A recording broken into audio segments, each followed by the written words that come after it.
大家好，歡迎嚟到肉肉狂食 channel 啊！今次同大家去試食東北菜，就係呢間雪香亭。今次就食皇庭廣場分店，乾炸鮮蘑，食落好香口，唔會好油膩。醬骨架，每嚿都好大嚿，好多肉。京葱爆羊排肉，羊肉好，燈料都配搭得好香口。特色雷肉蒸餃，蒸餃好大隻，餃皮頗厚。雪香亭虎皮鍋包肉，外皮脆，醬汁都好食，但肉質略為延伸。奶香手撕餅，聞落奶粉味極濃，但食落就唔算太驚豔。雪衣豆沙，外皮好厚實，豆沙餡量唔算多。今次一行4人，埋單一共335人民幣。因為我冇食過東北菜，正唔正宗就講唔出啦。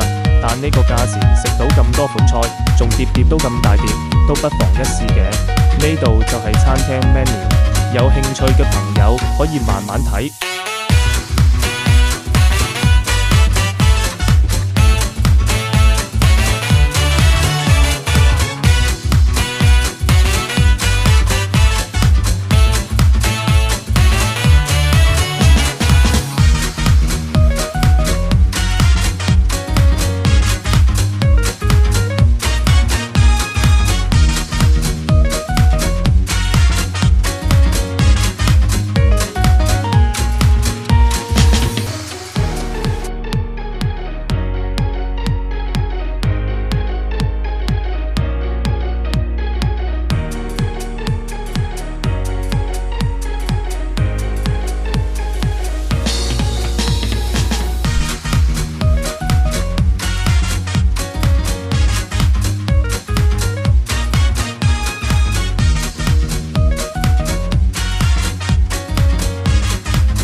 另外喺盒馬見到呢款新疆亞克蘇蘋果，簡介寫到好甜，有糖心感，買咗嚟試，真係無呃人，有糖心好甜啊！